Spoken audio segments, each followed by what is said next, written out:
The clay on my hands is starting to ghost over, turning from slick gray mud to a dry, tight second skin. I can't move toward the water bucket, not when she's standing right there.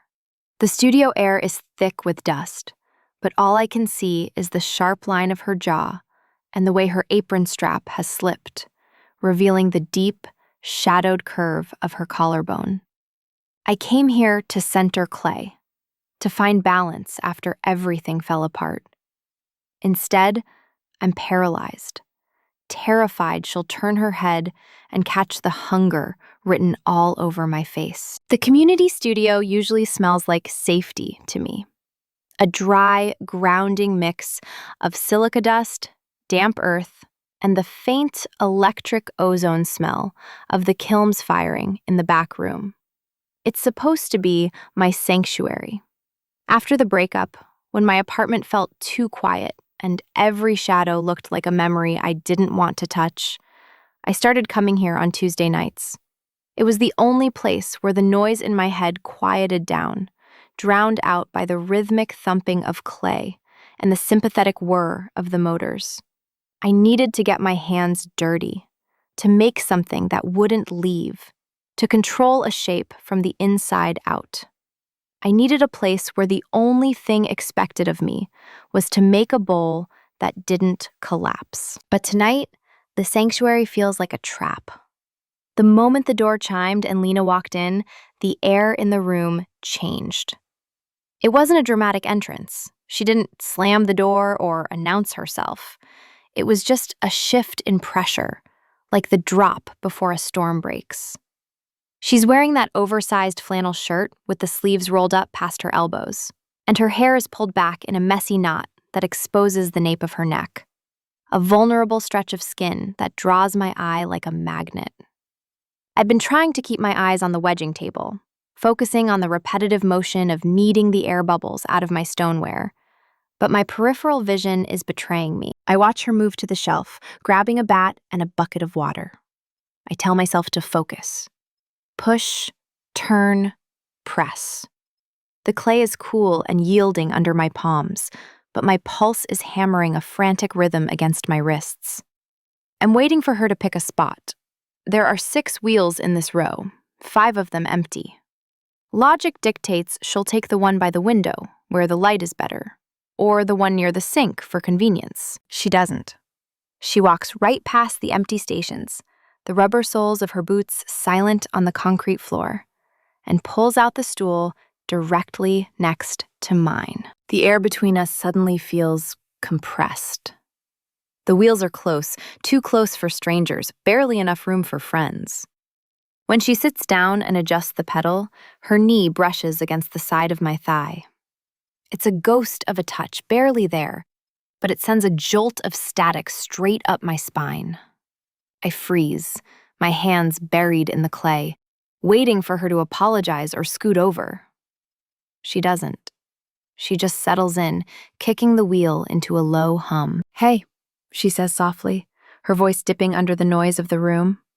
It's casual, easy, like she hasn't just invaded my personal space with the precision of a tactical strike. "Hey," I managed to reply, my voice sounding rougher than I intended. I don't look up. I can't. If I look at her now, with the heat of her leg radiating toward mine, and the scent of her, something warm and woodsy, like cedar shavings, filling the small gap between us, I'm going to lose it. I'm supposed to be the one in control here. I'm supposed to be the one who's moved on, who's just here for the art. But my heart is racing like I've just run a sprint, and all I can think about is how easy it would be to lean over that 6-inch gap. The class leader starts talking about cylinder height and wall consistency, but the words are just background noise. The real focus is right here, in the charged silence between our shoulders. I thought I was coming here to escape the mess of feelings I've been wading through for months. Instead, I'm wedged in tight next to the source of a whole new kind of trouble, and I have absolutely no desire to pull away. The clay is cold, but everything else is burning. I stare down at the gray mound on my wheelhead. It's hopeless. I can feel the air bubbles trapped inside the structure, little pockets of resistance that will tear the wall apart if I try to pull it up now. It's a rookie mistake rushing the prep work, but my head hasn't been in the game since she walked through the door. I grab the wire tool, slice the clay off the bat with a wet, sucking sound, and stand up. I need to reset. I need to get away from the heat of her leg next to mine. I carry the heavy lump over to the wedging table against the back wall, a sturdy, canvas-covered surface designed for force. It should be a retreat, a moment to breathe in the cooler air away from the wheels. But before I've even slammed the clay down, I hear the scrape of a stool pushing back. Lena is right behind me, her own clay cradled in her hands. "Mine's fighting me too," she murmurs, stepping up to the table. She chooses the spot directly across from me. Now, instead of her profile, I have her full attention. We start to wedge. It's a physical, demanding process, not delicate like the throwing. You have to use your whole body, rocking forward on the balls of your feet, locking your elbows, and driving the weight of your torso down into the earth to force the air out. Thump, roll, thump. The rhythm takes over. It's aggressive and hypnotic, a repetitive release of tension that usually clears my head. But tonight, the rhythm is just another wire tripping me up. I try to force my breathing to match the steady thump roll of the clay, but my body isn't listening. It's tuned to the movement beside me. I can feel the way Lena moves without even looking directly. She doesn't hold back. She throws her weight into the motion, her shoulders rolling under the flannel shirt with a fluid, powerful grace. I can see the muscles in her forearms flex and release, the tendons shifting under pale skin as she manipulates the dense material. The doubt starts to creep in, loud and familiar. My ex always told me I saw things that weren't there, that I read meaning into accidental glances and friendly touches because I wanted them to be true. Is that what this is? Lena is just wedging clay. She's just being a classmate. The fact that she chose the wheel next to mine, the fact that she followed me here, it could be coincidence. I'm terrified of misreading the signals again, of making a fool of myself by assuming this tension is mutual, when it might just be the humidity in the room. The sensory details of the studio seem to sharpen, mocking my confusion. Dust motes dance in the harsh overhead light, swirling in the turbulence we're creating. The smell of the damp earth is heavier here, primal and thick. I can hear the wet slap of the clay against the canvas, a steady, percussive beat that should be grounding. But then, I hear something else. Lena is working hard, and a fine sheen of exertion has started to glisten on her forehead, right at the hairline. She breathes out, a sharp, rhythmic exhale with every downward push. It's a soft sound, intimate and unconscious, but it cuts through the ambient noise of the room like a signal flare. I lose my own count. My hands fumble the rotation, missing the beat. I'm not wedging in time with myself anymore. I'm trying to match her. I'm listening to the cadence of her breath and trying to sync my movements to hers, my body instinctively wanting to align with that sound. It's dangerous. It's too much. "Think that's good?" she asks, stopping suddenly. Her chest is rising and falling slightly, her eyes bright. "Yeah," I say, voice tight.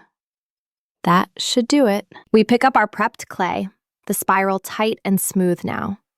The walk back to the wheels feels longer than before. We aren't just returning to our seats. We are moving from the open, aggressive work of the standing tables back to the intimacy of the wheel, where the movements are small, the focus is internal, and the silence is going to be deafening. Centering is the most violent part of the process, a deceptive battle disguised as stillness. I slap the clay down onto the center of the wheelhead, sealing the edges with a quick swipe of my thumb, and kick the pedal down. The wheel surges to life, spinning at full speed. This is where you have to be stronger than the earth. You have to flood the clay with water, slicking the surface until it shines like wet glass. And then you have to lean in. I lock my elbows into my hip bones, creating a rigid, triangular structure with my body. The physics are simple. If you are movable, the clay will move you. If you are immovable, the clay has no choice but to yield. I press the heel of my left hand against the side of the spinning mound and drive my right fist down into the top. The clay fights back. It pushes against my palms, a wild, wobbling force trying to throw me off. I have to hold my breath, tighten my core, and force it into submission. But tonight, my center is a lie. My hands are steady enough, conditioned by months of practice, but my pulse is erratic, skipping beats every time the air shifts to my right. It's an exhausting dichotomy. I'm forcing the clay into a perfect, silent cone, but my internal equilibrium is tilting dangerously toward the woman sitting 2 feet away. Lena is struggling. I can hear it before I see it. The rhythmic thwump, thwump, thwump of off-center clay is a sound that sets every potter's teeth on edge. It's the sound of instability. I risk a glance without lifting my hands from my own wheel. Her mound of clay is fighting her, wobbling aggressively on the wheelhead. She's fighting it with muscle rather than leverage, her elbows flying out like wings, her upper body tense and straining. She pours more water on it, but she's losing the battle. The centrifugal force catches a ridge of uneven clay and slings a spray of liquid slip sideways. It peppers the side of her face and splatters across her wrists, dark gray droplets against pale skin. She lets out a frustrated huff, blowing a stray lock of hair out of her eyes, her hands slick and fumbling as the clay threatens to fly off the wheel entirely. "It's going to win if you fight it like that," I say. The words are out before I can stop them. I keep my eyes fixed on my own spinning mound, watching the gray blur, trying to pretend I'm just tossing out generic advice to the room at large. The thumping sound of her wheel stops as she pulls her hands back. "I think it's already winning," she admits, her voice laced with a self-deprecating humor that pulls at my chest. "It feels like wrestling a greased pig." "Tuck your left elbow into your hip bone," I instruct, my voice dropping to that lower register I use when I'm trying to be serious, though right now it feels perilously intimate. "Use your skeleton, not your muscles. Anchor yourself." I hear the rustle of fabric as she adjusts her posture. The wheel hums again. The thumping sound returns. Then slowly, gradually, it smooths out into a steady purr. She found it. She found the center. "Oh," she breathes out, a soft exclamation of victory. Then she laughs. It's a low, rich sound, vibrating through the small space between us. It cuts through the mechanical whir of the motors and the damp, heavy air of the studio. It's not a polite, social laugh. It's a genuine release of tension, warm and unguarded. That sound does more damage to my composure than the sight of her collarbone ever did. It makes me want to turn off my wheel and just listen to her breathe. I focus harder on my clay, staring at the hypnotic spiral spinning under my hands. The motion is mesmerizing, a blur of gray that draws the eye into the center. It's supposed to be a meditative trance, a way to lose yourself in the form. But now the trance is shared. We are both hunched over our wheels, spinning in sync, the rest of the room fading into a blurry periphery. The clay is centered, perfectly still in its rotation, sleeping under the friction of my palms. But as the water spins out and the surface begins to dry, dragging against my skin, I realize my hands are empty of lubrication. I need water. And the sponge in my bucket is bone dry. The friction builds instantly. The moment the water spins out of the clay, the surface transforms from a slick, obedient medium into something tacky and resistant. It grabs at my palms, the centrifugal force suddenly dragging against my skin rather than gliding beneath it. If I don't get water on this immediately, the walls will tear, twisting the cylinder into a corkscrew of ruined earth. I reach blindly for the water bucket. Usually, every wheel has its own station, a dedicated splash pan and a personal reservoir for the slurry. But this is a community studio on a busy Tuesday night, and supplies are scarce. Someone raided the shelves earlier, leaving us with a single, battered yellow bucket placed precariously on the floor between our stools. It's a shared well, a demilitarized zone in the 6 inches of space separating my thigh from hers. I don't look down. My eyes are still locked on the spinning gray blur in front of me, monitoring the rim for any sign of a wobble. I just drop my left hand, fingers extended, seeking the cool relief of the water. At the exact same second, Lena reaches too. The water in the bucket is opaque, a thick, milky soup of suspended silica and dissolved stoneware. You can't see the bottom. You can't even see an inch below the surface. It's a blind void. My hand breaks the surface, expecting the shock of the cold liquid. Instead, my fingers brush against something warm, solid, and alive. The collision happens underwater, hidden from the rest of the room by the veil of gray slip. My knuckles graze the soft inside of her wrist. It's a tactile shock that hits me harder than a physical blow. The water is freezing. Studio water always is, chilled by the concrete floor. But the skin I'm touching burns with a startling, feverish heat. I freeze. Every instinct I have screams at me to recoil, to jerk my hand back and apologize, to restore the safe, polite distance between us. That's the social contract. That's what you do when you accidentally touch a stranger. You retreat, but I don't retreat. And neither does she. In the cramped space of that yellow bucket, we remain suspended there, hands submerged in the murky water, fingers tangled in a clumsy, accidental intimacy.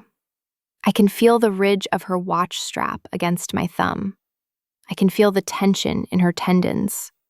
It's a secret connection, invisible to the instructor walking the rows behind us, invisible to the other students scraping their tools. Under the surface of that dirty water, the air in the room seems to vanish, leaving only the sensation of her pulse beating against my fingertips. She doesn't pull away. That's the detail my brain latch onto, playing it back on a loop even as it's happening. She felt the contact. She had to. The bucket isn't that small. There is room for her to withdraw, to move to the other side of the rim. But she lingers. Her hand stays drifting near mine, the water swirling around us like a current. It's a hesitation that feels heavy, weighted with a meaning I'm terrified to interpret. The silence that follows is deafening, filled only by the wet, rhythmic shh, shh, shh of the wheels spinning unchecked. The studio noise, the chatter about glazes, the clatter of tools, fades into a distant hum. My entire world narrows down to the submerged point of contact. Then, slowly, agonizingly, she drags her fingers back. It's not a jerk. It's a slide. Her skin creates a faint drag against mine, a final, deliberate friction before she breaks the surface. Water drips from her hand, loud and heavy, splashing back into the bucket. "Sorry," she whispers, but the word lacks the sharp edge of genuine apology. It sounds breathless, hazy. "It's fine," I manage to say. My voice is steady, a miracle of acting, but my internal reality is in free fall. I pull my hand out, dripping wet, and slap it back onto the clay. My heart is hammering against my ribs like a trapped bird. The logical part of my brain tries to intervene, desperate to categorize this as mundane. Just physics, it insists, just limited space. But the argument feels weak against the evidence of my own nerves. My skin still tingles where she touched me. The sensation is imprinted there, a phantom pressure that won't wash off. I try to focus on the pull, pinching the clay between my thumb and forefinger to raise the wall, but my hands are shaking. The clay wobbles instantly, picking up the tremor in my fingers, rippling the smooth surface I worked so hard to center. I take a breath, trying to steady the earth, but I can't steady myself. The water on my hands feels different now. It's not just utility anymore. It's the medium that connected us, and as it dries on my skin, it feels like it's sealing the memory of her touch into my pores. The equilibrium doesn't last. It never does when you push the clay past its limit, and Lena is pushing hard. She's trying to pull the walls of her cylinder higher, chasing height at the expense of stability. I watch from the corner of my eye as the clay begins to thin out dangerously near the base. It's a fatal structural flaw. The walls are too heavy for the narrow foundation, and the physics of the wheel are unforgiving. It starts with a subtle undulation at the rim, a wave that travels around the circumference of the pot like a shudder. Then the rhythm changes. The steady hum of the clay spinning true is replaced by a low, uneven vibration that I can feel through the floorboards. Wub, wub, wub. It's the sound of a death wobble. No, no, no, Lena mutters, her voice tight with rising panic. She tries to correct it, but she overcompensates. She presses too hard on the high side, and the torque twists the wet clay, buckling the wall inward. The cylinder looks like it's gasping for air, twisting on its axis. I can see the frustration radiating off her. She's a perfectionist. I picked that up in the first 10 minutes. She hates losing control. Her shoulders are hunched up to her ears, tense and rigid, and she's holding her breath, trying to force the material to obey through sheer willpower. But clay doesn't care about willpower. It only cares about physics. Don't fight it, I say, but she's too far gone in the panic to hear me. She's about to crush the whole thing, to flatten the pot back into a disk of mud in a fit of defeat. I don't calculate the social risk or the boundary I'm about to cross. I just react. I take my foot off my own pedal, letting my wheel spin down to a halt, and I lean across the gap between us. Easy, I command, my voice low and urgent. Don't stop the wheel. Just ease off the pressure. I reach out. My hands are coated in my own gray slip, wet and dripping, and I place them directly over hers. It's the ghost maneuver, the cliché from every pottery movie ever made. But in practice, it's not romantic. It's a rescue operation. It's a necessary stabilization technique when a student can't find their center. I cup my hands around hers, using the strength of my arms to lock her trembling fingers into place. The sensation is immediate and overwhelming. The wet clay acts as a superconductor between our skins. It slicks between our palms, cold and gritty, binding us together in a mess of mud and motion. I can feel the fine bones of her hands beneath mine, delicate but strong, vibrating with the tension of the wheel. I press down, forcing her hands to steady, forcing her to stop fighting the centrifugal force and instead ride with it. Breathe, I tell her. Let the clay move through your fingers. Don't grab it. I have to lean further to get the leverage right. The stools are bolted to the floor, immovable, so I have to bridge the distance with my body. My torso is angled sharply over the space between us, invading her personal zone completely. My left arm wraps around the front of the wheel to brace her wrist, and my right hand covers hers on the rim of the pot. For a second, the clay fights us both. It bucks against our combined grip, a wild, living thing trying to tear itself apart. But I hold firm. I lock my elbows, grounding us both, and I feel her hands relax beneath mine. She surrenders the control to me, letting my stability bleed into her movements. There, I whisper. Feel that? The wobble smooths out. The frantic undulation of the rim calms down into a perfect concentric circle. The pot is saved, spinning silently again between our interlocked fingers. But we don't let go. We can't. The clay is still spinning, still wet and moving, and if I pull my hands away now, the sudden change in pressure might knock it off center again. We are trapped in the motion. My thumbs are pressed against the back of her hands, sliding over her knuckles with every rotation. The slip is drying slightly, getting tackier, creating a suction that makes it feel like our skin is fusing together. It's a sensory overload. The cold mud, the heat of our hands radiating through the mess, the vibration of the motor humming up through our arms. I am acutely aware of how this looks, and more importantly, how it feels. This isn't just helping a classmate anymore. This is an embrace disguised as instruction. I am leaning so close that I can see the individual pores on her arm, the tiny flecks of dried clay caught in the hairs on her wrist. I am holding her hands, molding them, controlling her touch. And she is letting me. She isn't pulling away. She's leaning back slightly, just a fraction of an inch, as if she's resting her weight against the invisible force field of my presence. The pot is steady now, perfectly centered, but neither of us makes a move to break the seal. The wheel spins on, and we are just frozen there, hands tangled in the earth, breathing the same dusty air. The position is physically unsustainable, a contortion of spine and leverage that should be painful, but I can't feel the strain in my back.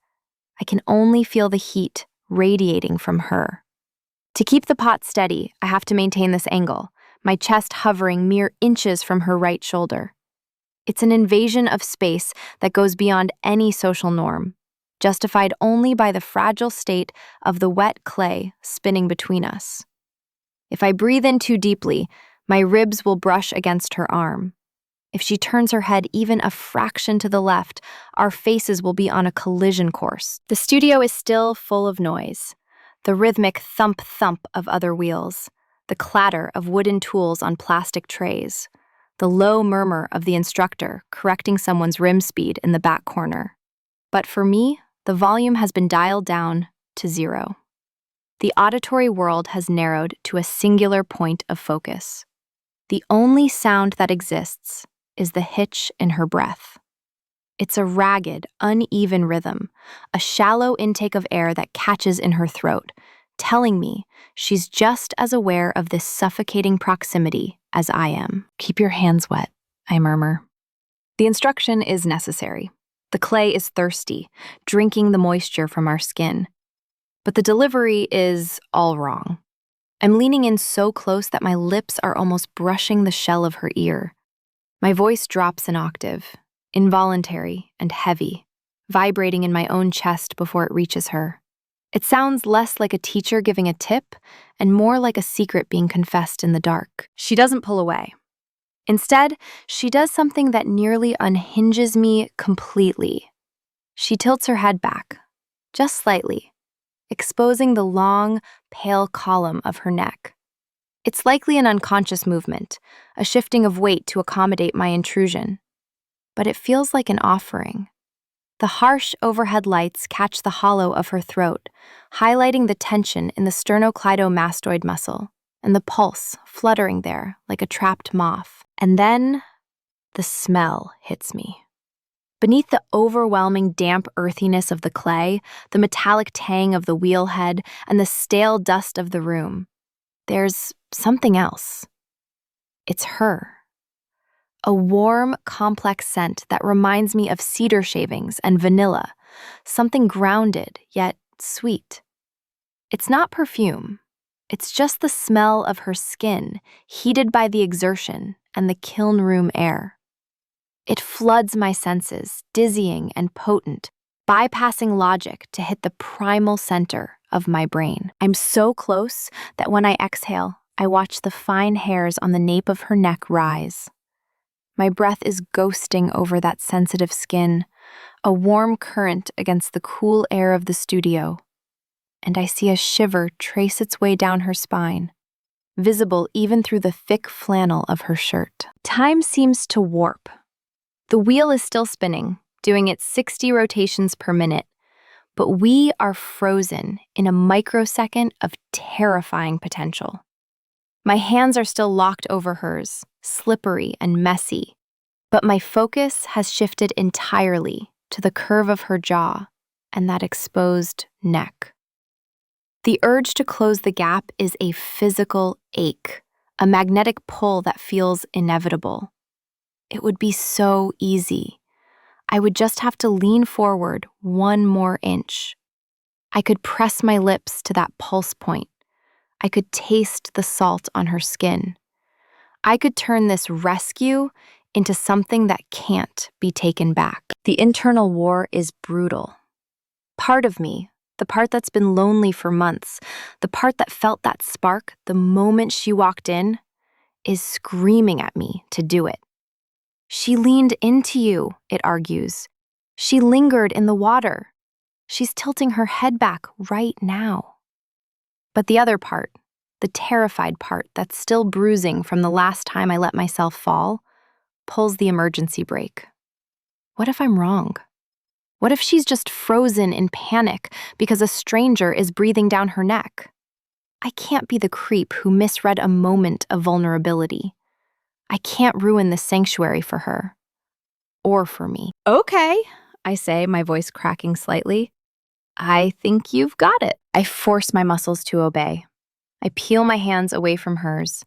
The sound of the suction breaking, a wet, squelching noise of mud parting from mud, is jarringly loud in the silence between us.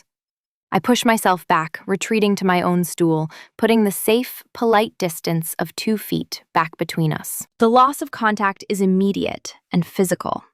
It feels like stepping out of a warm house into a blizzard. My hands feel cold without hers beneath them. I grab a rag and start wiping the slip from my fingers, aggressively scrubbing at the gray stains, trying to scrub away the sensation of her skin. Lena lets out a long breath, her shoulders dropping as the tension leaves her frame. She stares at the pot, now spinning perfectly true, a smooth, even cylinder rising from the wheel head. She doesn't look at me. She just reaches for her wire tool, her movements slow and slightly dazed. Thanks, she says. Her voice is small, barely audible over the hum of the motor. No problem, I lie. It's a huge problem, because now I know exactly how she smells, and I know exactly how her pulse jumps when I'm close, and I have to sit here for the rest of the class pretending I didn't The spell breaks with the jarring snap of a switch. One moment, we are suspended in the amber warmth of our private, dusty world, and the next, the instructor kills the mood by flipping on the main overhead banks. The fluorescent lights buzz to life with a harsh, clinical flicker, flooding the studio with a brightness that feels aggressive. It exposes everything: the splatter of mud on the floor, the chaotic piles of tools, and the flushed, guilty heat rising in my cheeks. All right, everyone, cover your work. Let's get these wheels clean, the instructor calls out, clapping her hands. The sound echoes off the concrete walls, shattering the intimacy we'd built in the shadows. Around us, the room dissolves into the chaotic noise of wrap-up. Stools scrape against the floor, plastic buckets clatter as they're hauled to the reclaiming bin, and the chatter of 20 people waking up from their clay trance fills the air. It breaks the trance instantly. The return to the social contract of normalcy is abrupt and jarring, but I don't move. And neither does she. We move in a slow, synchronized lag behind the rest of the class, like we're moving underwater while everyone else is on land. I watch her hands as she begins the cleanup ritual. She dismantles the splash pan around her wheel, the plastic sections clicking apart with a wet snap. She carries the heavy, sludge-filled pieces to the sink, her movements deliberate and heavy. I mirror her, breaking down my own station, but my eyes keep drifting to her reflection in the dark window pane. The studio empties out quickly. Most people are eager to get home, to wash the grit from their fingernails and return to their lives. The door chimes again and again, signaling the exodus, until the noise fades into the distance. The instructor waves a distracted goodbye from the office door, leaving us to lock up the back. Soon, it's just the hum of the ventilation system and the sound of water running in the deep industrial sink. We are standing side by side at the stainless steel basin, scrubbing our tools. The water is cold, turning gray as we wash away the evidence of our work. The smell of the clay is different now, less like the fertile earth of creation, and more like the stale, damp scent of a basement. It's the smell of the aftermath. I turn off the tap, shaking the water from my wire tool. The silence that settles over the room is heavy, pregnant with everything we haven't said for the last 2 hours. I look at her, really look at her. Now that the safety of the spinning wheel is gone, she looks wrecked in the most beautiful way possible. Her hair is escaping the knot, messy strands sticking to the damp skin of her neck. Her flannel shirt is dusted with white powder, and her hands are red from the cold water. But it's her face that stops me. There is a smudge of dried gray slip high on her left cheekbone, a stark, matte streak against the flush of her skin. There's another, smaller spot near her jawline, close to her ear. It looks like war paint. It looks like a mark I left on her, even though I know it's just a casualty of the centrifugal force. "You've got something," I say, my voice sounding too loud in the empty room. I gesture vaguely toward my own face. "War paint. On your cheek." She blinks, looking up from the drain. "What? Where?" She lifts a wet hand, the back of her wrist rubbing uselessly against her chin. She misses the spot completely. "No, higher," I say. "Left side." She tries again, wiping at her temple this time, smearing a droplet of water but leaving the clay untouched. She laughs, a nervous, breathless sound. "I can't feel it. Did I get it?" "No," I say. "I shouldn't do it. I know I shouldn't. The class is over, the rescue excuse is gone, there is no wobbling pot to justify touching her now." But the distance between us at the sink is negligible, and the pull is undeniable. "Here," I murmur. "Hold still." I reach out. My hand is clean, damp from the washing, and cool. I hesitate for a fraction of a second before my thumb makes contact with her skin. The texture is a shock. The dried clay is rough, a gritty, chalky resistance against the pad of my thumb. But the skin beneath it is impossibly soft and warm. It's a tactile contrast that sends a shiver straight up my arm. I don't just flick the dirt away. I have to apply pressure to break the bond of the dried earth. I drag my thumb slowly across her cheekbone, scraping away the gray mark. The movement is intimate, deliberate. It's the kind of gesture you use with a lover, not a classmate you just met. My fingers curl slightly, the tips grazing her hairline, cradling the side of her face for stability. She doesn't pull back. She goes completely still, her breath catching in her throat again, her eyes locking onto mine. She leans into my hand, just a millimeter, a microscopic surrender to the touch. I wipe the second spot near her jaw, my thumb tracing the line of the bone. The clay flakes away, falling into the sink. But I don't drop my hand. I let it linger there, my palm hovering just inches from her neck, my thumb resting on the pulse point that I watched earlier. I can feel the beat of her heart under her skin, fast, erratic, matching my own. For a moment, we just stand there, the thud of my own heartbeat louder than the cooling kiln. The studio is empty. The lights are harsh, and there is absolutely nowhere left to hide. The clay is gone, washed down the drain, leaving nothing between us but the terrifying, electric truth of the contact. The silence of the empty studio is no longer peaceful. It is heavy, pressing in on my eardrums like deep water. The only sound left is the faint, ticking contraction of the kiln in the back room as it begins its long cooling cycle. The water has stopped dripping from my hands, but I haven't stepped back. By all social laws, the moment is over. The clay is gone, the smudge is erased, and the polite thing to do is to laugh it off, grab my bag, and walk out into the cool night air. But Lena doesn't let me retreat. She doesn't step back to create that comfortable buffer of personal space. Instead, she holds her ground, her hip resting against the lip of the stainless steel sink.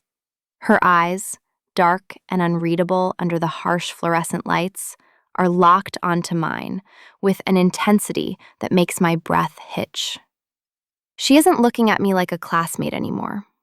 She isn't looking at me like a stranger who just did her a favor. She is looking at me like she's trying to solve a riddle. "You were quiet tonight," she says. Her voice is low, stripping away the casual tone she used earlier. It's not an observation. It's an opening. "Even when you were helping me, you were quiet." "I was focusing," I lie, the automatic defense mechanism kicking in. Clay demands attention. "Does it?" She tilts her head, that same movement that exposed her neck earlier, but now it feels like a challenge. Because I got the feeling you weren't really looking at the clay. Not the whole time. The air in the room seems to thin out, leaving me lightheaded. It's a direct, loaded question, the kind that demands a truth I'm not sure I'm brave enough to give. My heart hammers against my ribs. This is the precipice. This is the moment where I can back down, make a joke about being zoned out, and keep us safely in the friend zone. That's what I should do. That's what the ghost of my last relationship tells me to do. Stay safe, don't assume, don't read desire into a situation where there might only be gratitude. But I am so tired of being safe. I am so tired of the solitary evenings and the empty apartment and the constant nagging fear that I'm imagining the spark between us. "No," I say, the words scraping out of my throat. I drop the pretense. I wasn't looking at the clay. I take a step closer, closing the final inch between us at the sink. I was trying to figure out the geometry of your face without getting caught. I was mapping the way the light hit the hollow of your throat. I was trying to memorize the exact shade of your eyes so I wouldn't forget it when I went home alone. The confession hangs in the air, raw and terrified. I feel exposed, stripped of the armor I've been wearing for months. I just got out of something where I was constantly told I was seeing things that weren't there, I add, my voice quieter now. That I was projecting. So I told myself to shut up. But I felt your hand linger in that water bucket. I felt the heat when you leaned back. I didn't want to be the fool who misread the signal again, but I couldn't ignore the physics. Lena's expression doesn't waver. She doesn't look shocked, and she doesn't look pitying. She looks relieved. "You think this was an accident?" she asks softly. She pushes off the sink, standing fully upright, her presence dominating the small space. "There were 5 other wheels open tonight," she says, her voice steady and deliberate. "I saw them. I saw the empty one by the window with the perfect light. I saw the one by the door." She reaches out, her hand finding the edge of my sleeve, her fingers curling into the fabric. It's a grounding touch, confirming the reality of the moment. "I didn't want the light," she says. "I sat next to you on purpose.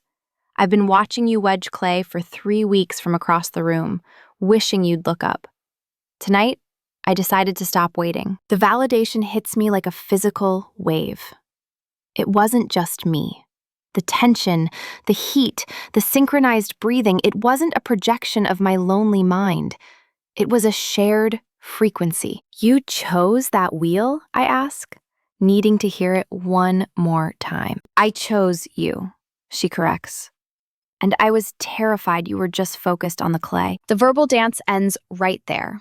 There are no more excuses, no more hiding behind the noise of a spinning motor or the safety of a water bowl. The space between us, which felt like a canyon 10 minutes ago and a magnetic field 10 seconds ago, simply ceases to exist. I don't remember who moves first. It feels simultaneous, like the clay centering itself under equal pressure from both sides. One moment we are standing apart at the sink, separated by the invisible walls of social propriety, and the next, there is no air left between her shirt and mine. The first touch that isn't an accident is electric. It's not the tentative brush of fingers in murky water. It's the solid, claiming weight of her hands finding my waist. She pulls me in, effectively erasing the last barrier of polite society. My hands, still cool and damp from the sink, find their way to the nape of her neck, tangling into the messy knot of her hair. I can feel the grit of dried clay dust on her collar, a fine abrasive texture against the softness of the moment. But I don't care. The mess doesn't matter.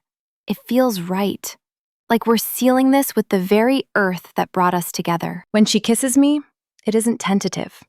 It doesn't ask for permission. It answers the question I've been asking myself all night. It tastes like the anticipation of the last 2 hours distilled into a single point of contact. It's warm and grounded and tastes faintly of the iron-rich water from the tap. My brain shuts off completely. The analytical part of me that worries about cylinder walls and structural integrity goes silent, drowned out by the overwhelming sensory reality of her mouth on mine. It's a slow, deep exploration that feels less like a first kiss and more like a return to something we both already knew was there. It is a surrender of control that I didn't know I needed until this exact second. I pull back just an inch, needing to breathe, needing to see her. Her eyes are dark, pupils blown wide, reflecting the harsh studio lights but softening them into something that looks like starlight. My hand moves down from her hair, tracing the line of her throat. I finally do it. I let my index finger glide over the ridge of her collarbone, mapping that deep, shadowed curve I've been staring at since she walked in. It's not a visual anymore. It's a tactile reality under my fingertip, tracing the architecture of her desire.